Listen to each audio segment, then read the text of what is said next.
Urushmaydigan oila qanaqa bo'ladi? Kecha soat 2 da er keldi ko'chadan. Urushmaydigan oila, tasavvur qilinglar. Xotin uni kutib olyapti. 2 da. Rost tasavvur qilib ko'ringlar. Mumkin emas bo'lishi. Doniyor aka, nasıl yordam qilib turing. Assalomu alaykum. Begim. 2 da ya. Yaxshi keldingizmi? Va alaykum assalom mohim. Nechun bedorsiz?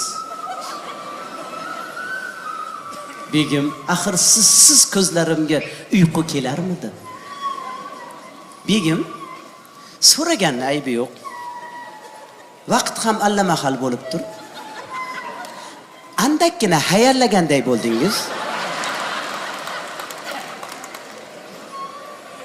Ulfatlar bilan choyxonada suhbatimiz biroz cho'zildi. Shunga kechikdim mohim. Ha. Suhbatingiz cho'zildimi? Ma'qul, ma'qul. Begim, yoqangizda lab bo'yog'i. Bu nechuk hol? Bilasizmi? Ulfatlar bilan sirkka kirgandik. Masxaraboz bilan urushib ketdim. Ha.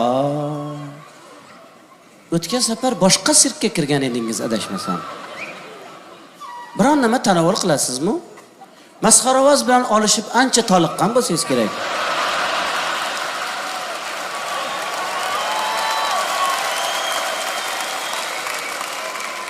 Yoki kirib orom olasizmi? Ruxsat bersangiz dam olsam. Marhamat begim, bir o'zlarimi kirayimmi?